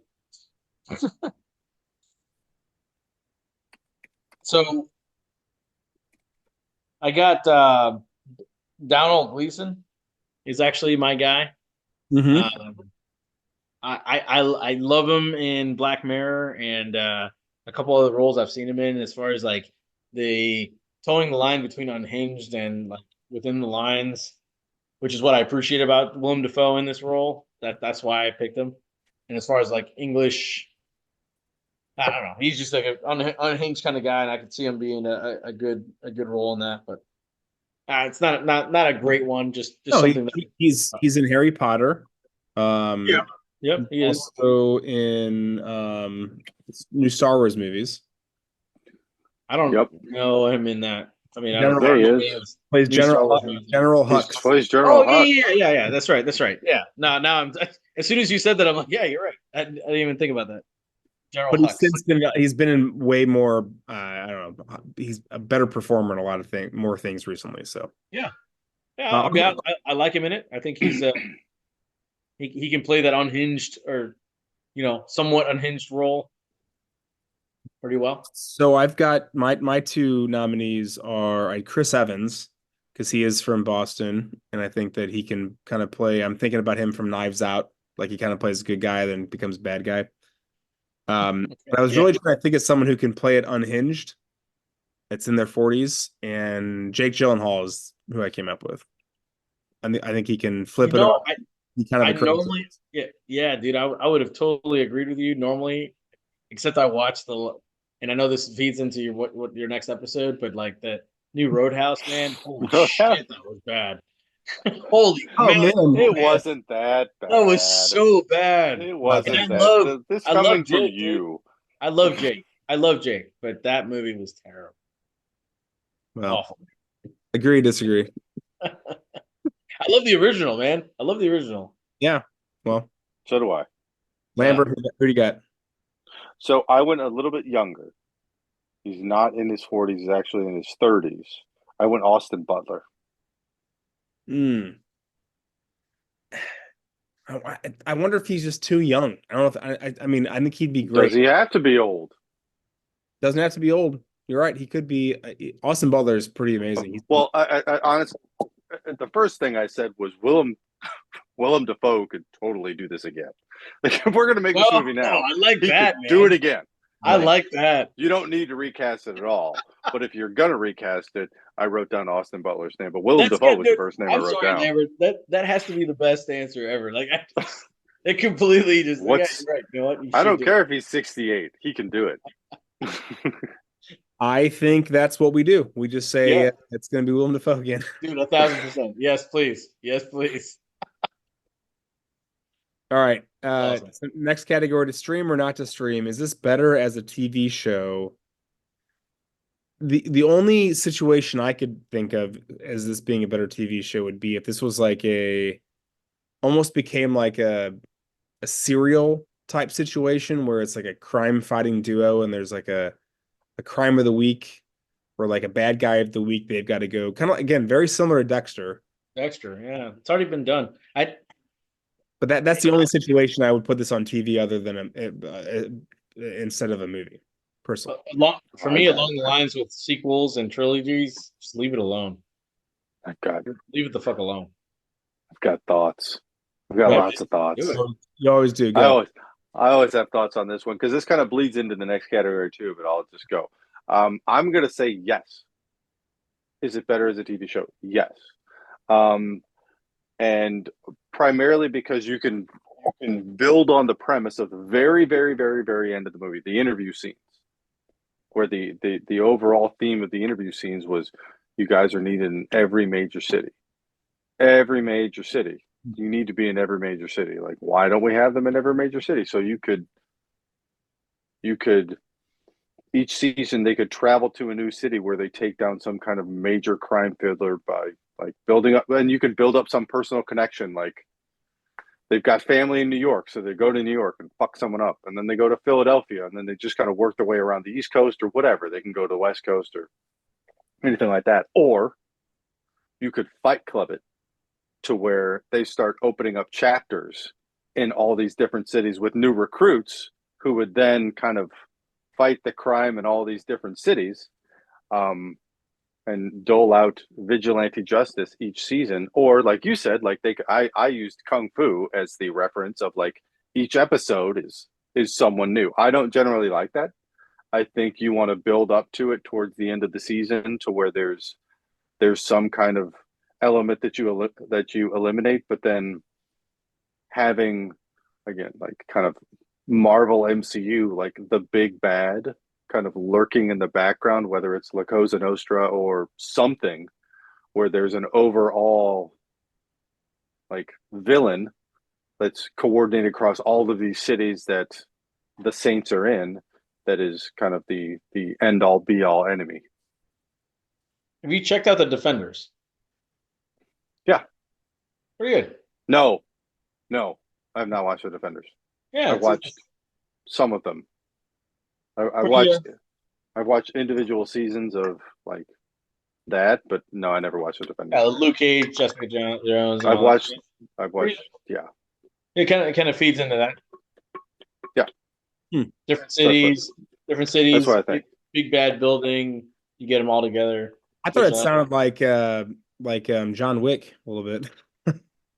Well, I mean, kind of is. Oh, I like it.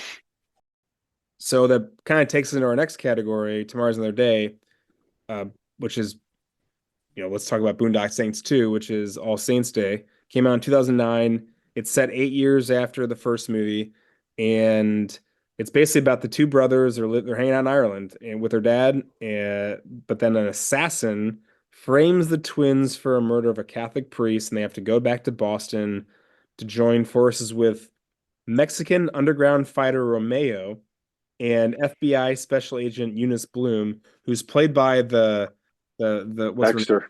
from Dexter's Dexter. wife, Dexter's girlfriend or wife. Yeah. Julia Benz, Yep. Rita Bennett, Rita. who was a former protege of Paul Smecker. So that's what happens in the second one. Again, the third one's in pre-production. So, Lambert, you get to go first. I don't necessarily. I think that was actually. I don't dislike the second one. It's fine. Kind of makes sense. But what would you do if you had to pick what was going to happen in this, like as a sequel? I mean,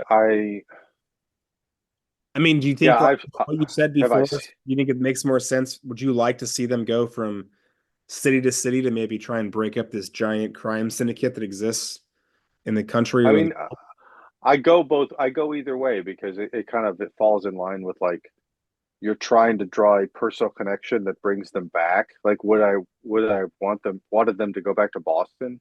No, I think they should have gone somewhere else. Maybe stayed in Ireland. Maybe gone to Italy. Like, I don't know. I mean, they could have gone to Russia for all I care because they did take down a Russian mob boss, and like those guys aren't going to forget. So I mean, it's fine because again, it's drawing that personal connection that brings them back out of hiding or whatever. But it's kind of weird that like they did all this and then they just stopped. Yeah, they don't like their code doesn't strike me as the kind of code that you're just like, all right, well, that was fun. we got him. Deuces. We got Almost a the decade one. later, yeah. So we're out of here. Like so you were just sitting on your ass the whole time. Like I get laying low, but like there's evil everywhere. Doesn't your code say that you kind of have to take care of it? Yeah, Pascal, what do you think? Yeah, so listening to Lambert kind of made me broaden my horizons a little bit because I was pretty close-minded about this. I was, like I said earlier, just leave it the fuck alone. You should have just left it alone. It was a cult classic, and them trying to bring it back, it felt a little forced. Like actually, it felt a lot forced because, again, like what is the backstory? Why are they coming back all of a sudden? Like coming back onto the radar. But if you look at other vigilante justice movies that like I'm a huge fan of, like The Equalizer, for instance. So that franchise is kind of that touches on it. It's kind of like, hey, he started in small town, then went to bigger within the U.S., and then all of a sudden ended up in Italy with some mafiosos that were doing some trafficking, right? So I guess it's okay to kind of expand those horizons, but in this case, for me personally, the Boondock Saints just stayed kind of that open-ended ending where, hey, what do you feel about this? You kind of have the polarizing interviews at the end of the movie and just kind of left it alone. I don't think it should be streamed, and I don't think they should have done a sequel. I had no idea they were doing a trilogy, so that's interesting. I'll probably watch it, but I mean, I'll definitely watch it. I think it's. I think No, that's. I'll watch it. I'll That's watch why it. the sequel kind of makes sense though for me is that they were not like trained assassins or like you said vigilantes. They were more like just guys that fell into the situation. They're like, fuck, we're just gonna try and clean up the stuff because our friends in trouble or we're in trouble or whatever. And they're just almost like figuring out as they went along. So for them to be like A bunch of fucking amateurs. Men. bunch of fucking amateurs. So I would say the one thing if we had to keep continuing this as a TV show, I would love to see like the development of their skills through humorous failures, I guess, would be a fun That twist, would be fun. right? Well, Yeah. Dexter, you've mentioned Dexter quite a few times on this one as Yeah. a reference. I think it's a brilliant. That we saw that in Dexter's upbringing. Like, wow, you were just terrible at this until you got good at it. Well, and even those guys too, every one of their things was a total failure and they somehow turned into a win. A So fucking rope. with rope and a giant toilet bowl. Yeah. All right, next category, nerd facts. The tattoo that Connor, who's again played by Sean Patrick Flannery, has on his left index finger says Veritas, which is Latin for truth. Whereas Norman Reedus' character, who's Murphy, also has a tattoo in the same place on his right hand that says Equitas, which is Latin for justice and equality. So basically, truth and justice. I like it. Troy Duffy flew to New York City to meet with Ewan McGregor, Obi-Wan Kenobi himself, and offer him one of the lead roles at a night out. Duffy got drunk and they got into an argument over the death penalty, and McGregor passed on the movie. This led Miramax to put the film in turnaround. That's Dope. it makes me, listen, he would have been great for both parts, but he is 100% Connor, right? Totally. Yeah. Oh, he's Yeah. Yeah. Especially then, if you look at then, it's like, yep. They were trying to cast somebody. Yeah. But also now, him and Norman Reedus could also play brothers now. And actually, I'm not to like shit on Sean Patrick Flannery, but I would watch a Ewan McGregor and Norman Reedus Boondock Saints movie like tomorrow. Yeah, it's that. It's like it's just lazy recasting, but at the same token, it's pretty good. Sorry, I digress. Let's revisit. No, that's good, man. Yeah. So Mark Wahlberg turned down one of the lead roles on the in order to star in the Boogie Nights 1997 film. Which I'm actually glad because I'm a huge. That's a good call. I love Marky Mark as much as the next guy, but I don't know if this would have been a good fit. So yeah. I mean, and Boogie Nights was a good role for him. Yeah. Let's be honest. It was a good fit all around, I think. Yeah, I don't see him in either brothers. Reportedly, well, actually, hold on, real quick. I wonder if maybe Mark Wahlberg could play like one of the dumb police officers, like he does. He would, like the other guys. The other guys, yeah, absolutely. I love that movie. Sorry. Yeah. I don't I'm think a that's what peacock, we're up Captain. for. You gotta let me fly on this one. Peacock. Yeah, peacock. Right. Apparently Duffy wouldn't even consider Brad Pitt in any role, and this organization overnight captures him on a phone with his casting agent, calling Keanu Reeves a punk and Ethan Hawke a talentless fool. These are all people that were like potentially going to be up for roles, which is absolutely nonsense. I mean, the brevity of this dude, probably why he hasn't done a whole lot of things in Hollywood, but Probably not. Sir Billy Connolly was so stoked to be playing against type in the role of El Duce and having so much fun playing a psycho with guns strapped all over him that they had to add the large cigar to the character because the character incessantly smokes something in his mouth. He simply couldn't stop smiling.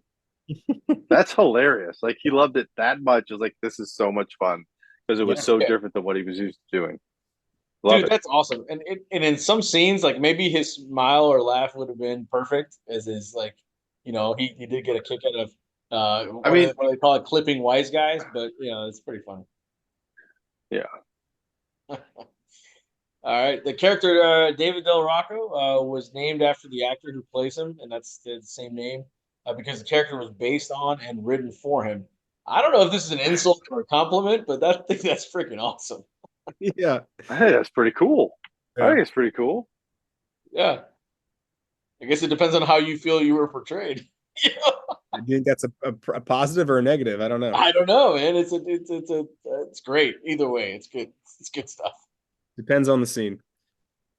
No Catholic churches in the area would allow filming in their sanctuaries due to their objections to the plot of this movie. So instead, it took place in Church of the Covenant, which is a Lutheran church, Lambert.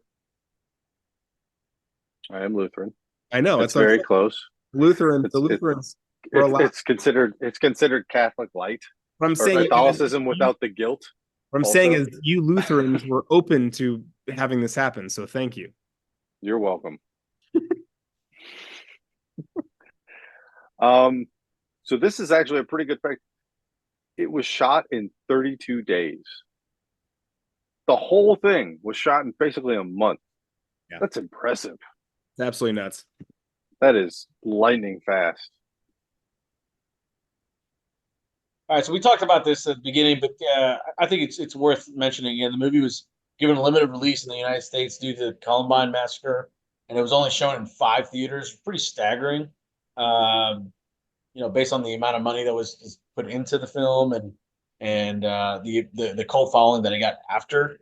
But anyway, so it was only released for 1 week, and it developed a large success from the word of mouth, like we talked about in DVD releases and everything. I think it's worth restating for sure. Just the staggering success, or the success it had after the limitations in its infancy, if you will. Yeah. Well, to wrap this up, Troy Duffy, he received no royalties from the movie because of the structure of the contract he signed with the distribution company. According to Duffy, neither he, his producers, nor his principal cast got paid enough, I guess. He sued Franchise Pictures and other undisclosed companies for royalties of this movie and rights to the sequel. And the lawsuit went on forever, but eventually Duffy and his producers and cast received an undisclosed amount of royalties as well as the sequel rights. So it makes sense why they made two and now they're going to be making three. Mm-hmm. Pretty much the last category, nerd thoughts.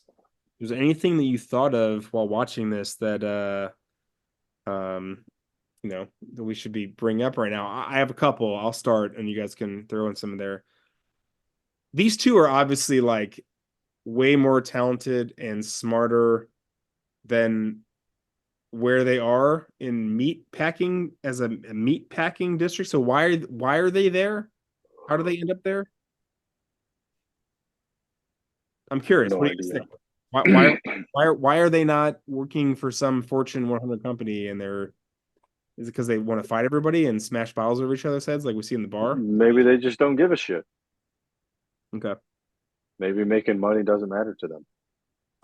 How many times do we think the brothers actually die in real life? So I had Fifth floor scene. I have the Connor jumping off the roof. I mean, he's dead. Yep. Them falling The from rope. the ceiling. That's pretty. They're At least one of them. Yep. Yeah. The torture scene. I mean, they're getting tortured pretty bad. I don't know. Do we like that Smecker and the police are now on board? Does that make it better or worse?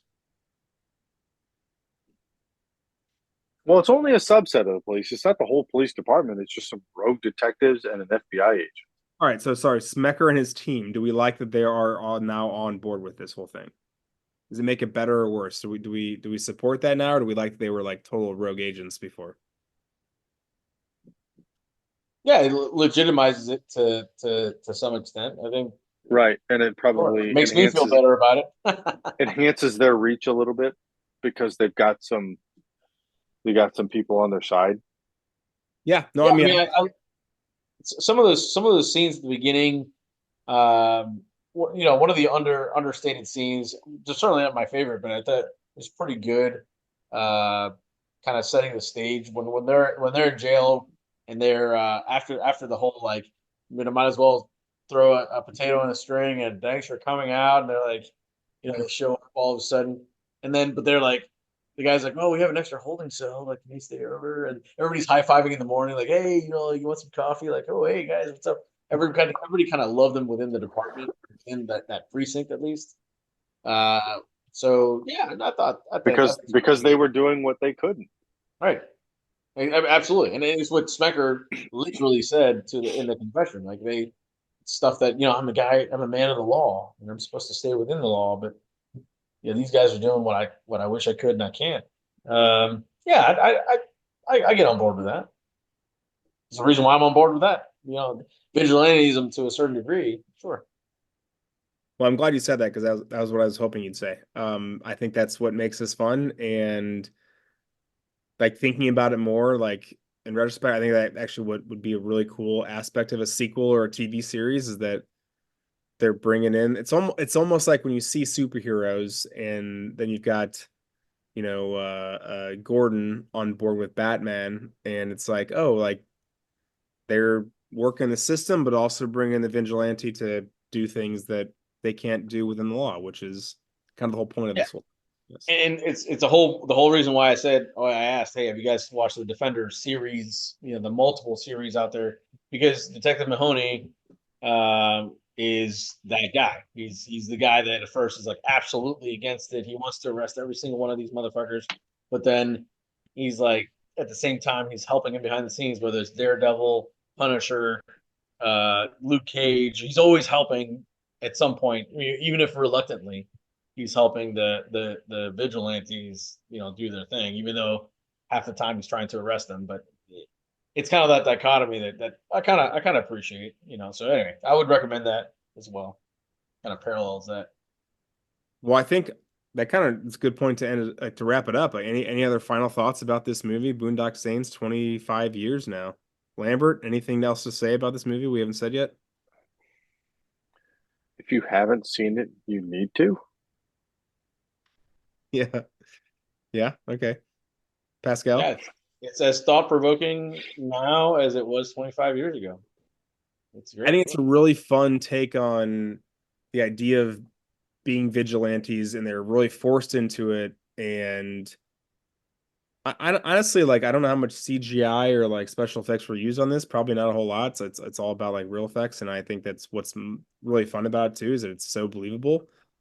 In like when you're watching, you're like, oh, like, but it's also silly, like, oh, they got a lot of luck, and I don't know, it's just fun to watch two guys and two brothers that are just put in a shitty situation, have to basically dig their way out of it, and then somehow this mastermind criminal is also their dad, which I don't know, kind of jumps the shark a little bit, but I don't know, it kind of lend itself to like sequels or continuing story, which hopefully they do at I some point. want I want maybe the two of you are bigger fans of the movie than I was, or uh, nerded out more about it. But I have the same question now that I did 25 years ago. This is the one thing that was never answered to me anyway. Is El Duce was called in by the the By the Yakavetta. by the Yacovettas, right? Mm-hmm. And they were warned about it. Obviously, the former boss who's like putting freaking urinal Urinal cakes, cakes. Yeah. urinal cakes. He's throwing them in, and he warns them about it. Like, hey, don't call this guy unless you absolutely need him. What I don't get is like where the switch happened from. Okay, they hired him knowing that he's an absolute psycho, and he gets off on clipping wise guys, as the guy said. Um, and then all of a sudden they're like on high alert, like he's coming for us. Like, did they know that was going to happen? And I don't understand where that switch happened. Where all of a sudden El Duce is like, well, I got to get these guys, and they're in the boss's house, so I'm going to kill the boss and his men as well. Like, it never got answered to me. So somebody I would like that explained. So this is going to be the second time that I'm referencing Demolition Man in one episode that it's not about Demolition Man, but I wonder if it's I am going to give Simon Phoenix the control so that he can take out John Spartan, but not realizing that maybe Simon Phoenix is the real issue. Well, Right. I'll take it a step farther and actually, go the vigilante role where my brain went very similar to yours, Hildebrand. Joker. in Dark Knight, where they unleashed him and he just took down everybody. Yeah. Didn't matter who was in his way. It was just an unexplained transition. Like literally, they set him loose. They had the firefight outside the poker game, and then all of a sudden they're in this little huddle where the Yacovettas are like, "Dude, this guy's coming like, after us." Shit, But this how guy's did still they out know? here and he's gonna fuck us up. Because... Yeah, how do they know that he was coming after them, and why? All of a sudden, the pivot. That was the kind of unexplained. Now you're getting into why the critic score was so low, Pascal. That was the only thing that was unexplained to me. And again, I'd be remiss if I didn't bring that up during the the final thoughts. I agree with you. It's a little too convenient that he's their dad, but I would like to see maybe a prequel movie or series about him. Let's hear about El Duce. How do you knock these? Where's his mom? Where's their mom at? I mean, like now you're onto something. I'd watch that. Yeah. I don't want more sequels, but prequel about El Duce, absolutely. Yeah.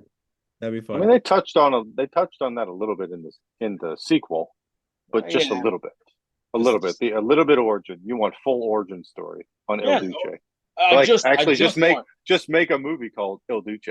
Robert De Niro. Yeah. Show me why the boss is the boss, and when he came to America, and all right, Godfather. Show me the Godfather part, not like just little references, but just give me that. I don't need to know what happens in the future.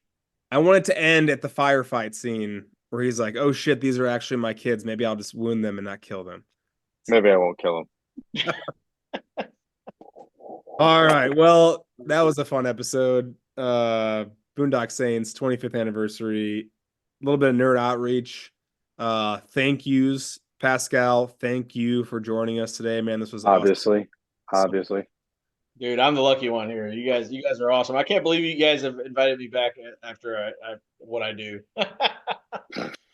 Well, that's why we invited you back, because of what you do. Well, Amber, do you got any thank yous today? No, I was gonna say the same thing. Thank you to our esteemed guest for coming back and talking about a great movie. Yeah, and thanks to all of our fathers out there. We're recording this around Father's Day. I don't know if you saw that Jana got me this shirt. It says the cat father. I'm not a father to humans, but I am a father to two kittens, and one's one-eyed and one's a dickhead. Oh my God, that's actually in the poster. That's awesome. But Janet and I holding the. It's in the shirt. Yeah, but it's one-eyed cat, dude. Trust me. Thanks, guys. I was wearing my Dadalorian shirt to the zoo on Sunday. Fuck yeah. I was wearing my Grill Father apron yesterday or 2 days ago. Yeah. 2 days ago, yeah. That's amazing. Well, happy Father's Day. Send us show suggestions to nerdisnewcoolpodcast@gmail.com. Rate us, like us. We love all of our listeners, so please share. Continue to share. Facebook, Instagram.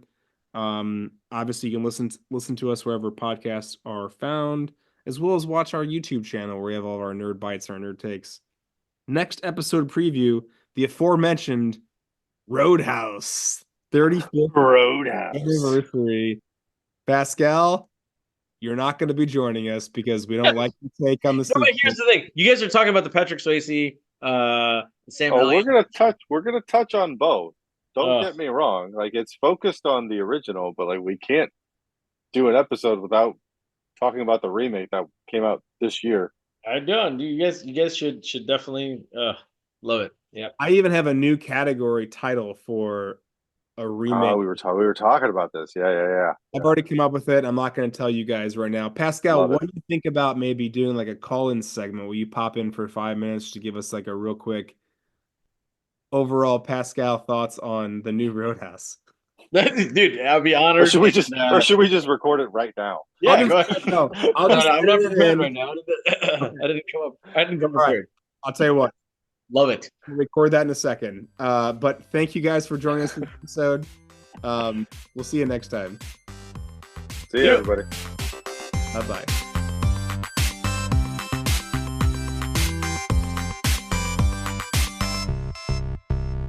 Well, speaking of that, this category, another Spider-Man again. Let's remake this and let's recast some people. I love it. I'm glad you skipped over my lame answer for that last category. Then let's move on. Oh, did you have a? I'm sorry. Did you have a good answer for it?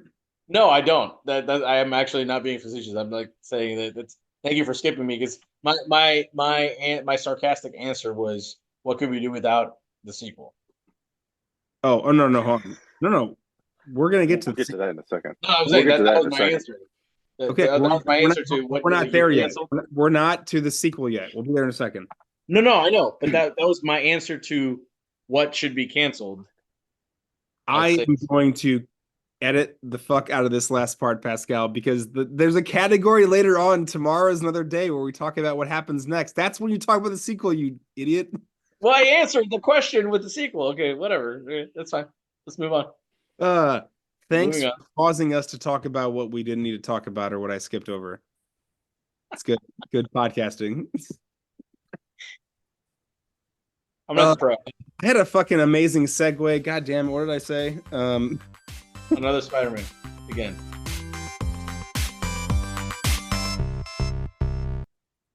Yeah, I think it's going back to Edmonton most likely, and then we'll see what happens. You never know. I mean, I'm definitely rooting for. Honestly, I don't care. Like, I don't care who wins. I'd love to see like Kachuk get his. I'd love to see Tarasenko get another one.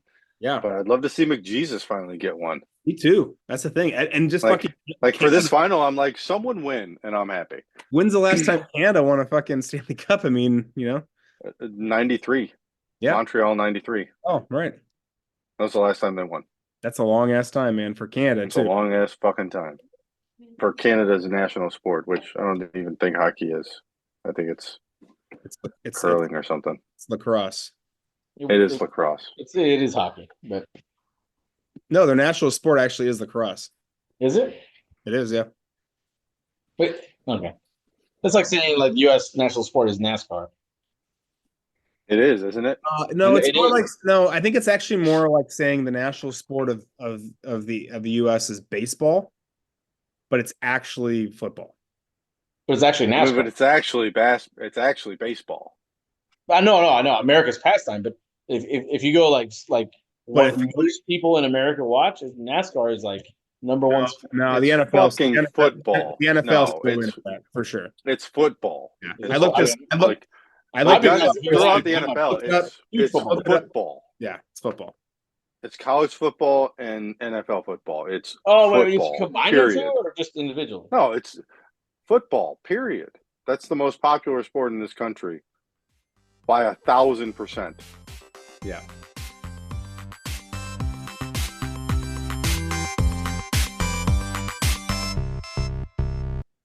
Well, did you guys see the teaser I had it on there? I did. I'm trying to decide if I need to use a shitty Irish accent or not. Well, okay. I lean towards no. Hold on a second. What?